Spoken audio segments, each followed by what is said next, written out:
Propaganda has become the primary means by which the wealthy communicate with the rest of society.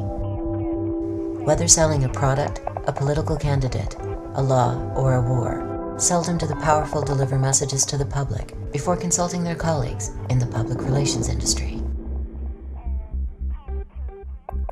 Colin Powell presents a now typical case. He didn't choose a seasoned diplomat for the position of Undersecretary of State. Instead, he chose Charlotte Beers, known in PR circles as the Queen of Madison Avenue. Her resume includes successful advertising campaigns for Head & Shoulders Dander Shampoo, Uncle Ben's Rice, and now, Uncle Sam. You see a news show, you watch 60 Minutes or a Fox program or whatever it is, you tend to give more credibility to what you're told is journalism.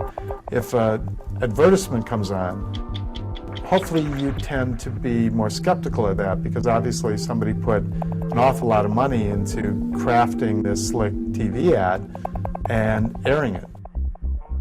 But what you probably never suspect is that that news story you just watched was also crafted by a company given to the TV station or network with the understanding that they would put their own logos on it, identify it as real journalism, and air it. Colonel Sam Gardner would eventually chart 50 false news stories created and leaked by the Bush White House propaganda apparatus prior to and during the assault on Iraq.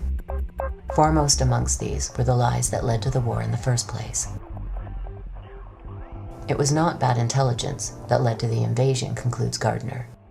It was an orchestrated effort that began before the war and was meticulously planned to manipulate the public. In 2002, when the Bush administration was conducting its massive public relations campaign to sell the war, out of Donald Rumsfeld's office in the Pentagon, there was something now referred to as the Pentagon Pundits program, where literally scores of former high-ranking military generals and admirals and colonels were getting their talking points for their appearances on TV news shows directly from the Pentagon. They would literally go to the Pentagon, be on phone conferences with the Pentagon, travel with the Pentagon, and then go on TV as supposedly independent sources.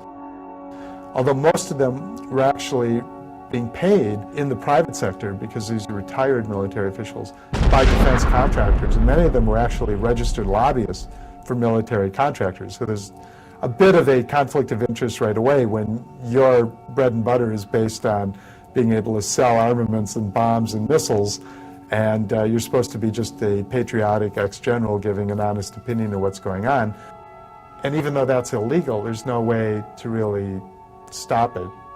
And the most powerful medium through which it occurred refuses to even report on the scandal. You've got just a massive problem, and that's where we're at. The invasion of Iraq represents a pinnacle of domestic war in the United States, an unparalleled integration between public relations firms, corporate media, and military psyops. At the time of the assault, large segments of the American public were convinced that a nuclear attack by Saddam Hussein on their nation was not only possible, but imminent. Soldiers who comprised the invading force were similarly confused, with a remarkable 77% believing that Hussein was responsible for the attacks of 9/11. Many earnestly believed that the mission was to destroy a mysterious group known as Al-Qaeda, while bringing freedom to the Iraqi people. We're here for your fucking freedom! So back up right now! Yet what was actually happening was what the Nuremberg Charter describes as the single greatest crime under international law: the planning, preparation, initiation, or waging of a war of aggression.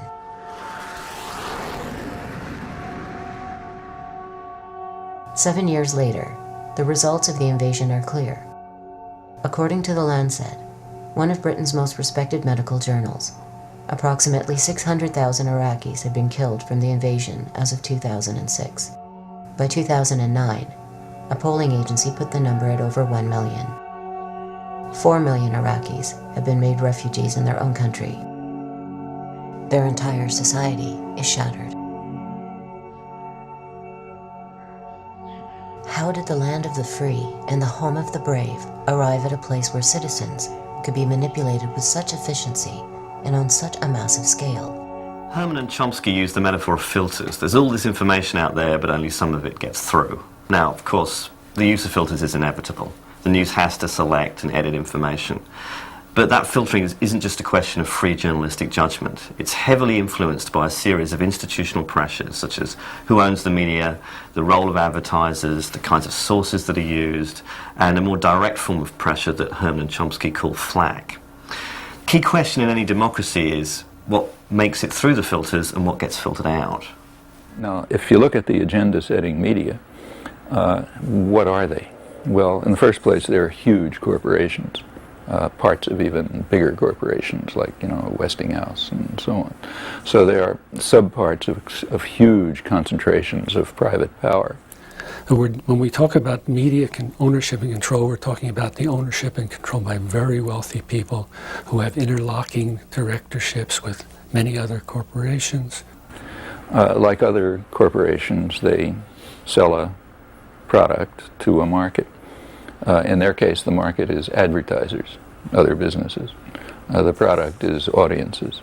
Well, if you just look at the basic institutional structure of that system, and a rational person will ask, what kind of news and interpretation is going to come out of this? Well, the picture of the world that's going to come out is going to be one that's supportive to the needs and interests of the sellers, the buyers. Although these rich and powerful owners only make up 1% of the world's population, they have mastered the use of propaganda over 99% of the world's population, turning them into consumer slaves who work harder and harder to buy things they don't need. These consumer slaves are also made to pay taxes to their government, money which is used to develop new weapons for the pernicious invasions and occupations of other countries.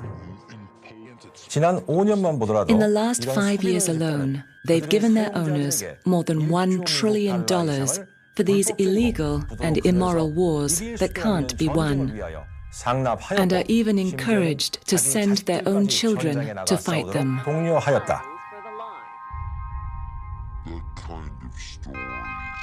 You have just been exposed to a range of propaganda devices used by the West to control, manipulate, neutralize, and anesthetize entire populations, its own and that of other nations. The success of these mind-warping devices depends on their remaining hidden from the masses.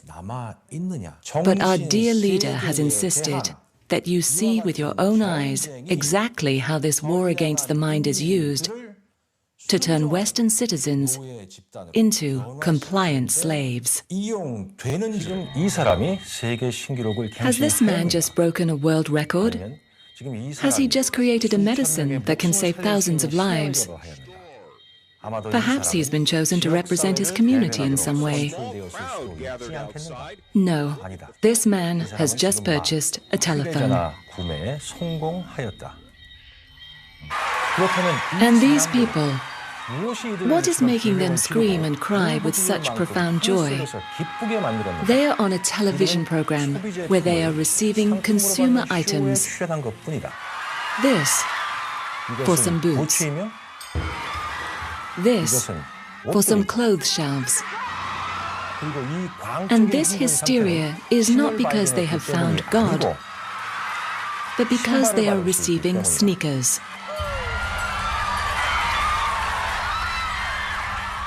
The propagandist knows that an individual has a natural desire to be on a winning side and appear to fit in with the crowd.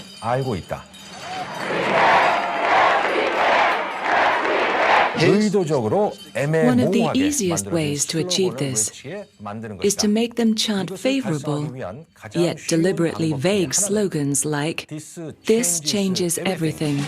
This is going to change everything. Just do it. I'm loving it. Or support our troops. The point of slogans like support our troops is that they don't mean anything. That's the whole point of good propaganda. You want to create a slogan that nobody's going to be against and everybody's going to be for. Nobody knows what it means because it doesn't mean anything. Points out Professor Noam Chomsky. With this in mind, propagandists can provide simple answers to complex problems and ask for approval without question. Either you're with us, either you love freedom, or you're with the enemy.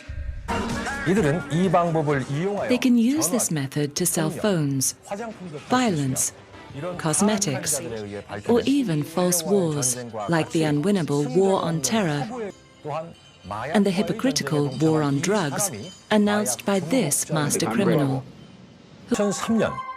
On February 15, 2003, millions of people worldwide took to the streets in the world's largest ever day of protest. A protest against the pirate Bush regime and their British and Australian lapdogs who wanted to go to war on manufactured grounds. The majority of the world voted against this war, but were ignored.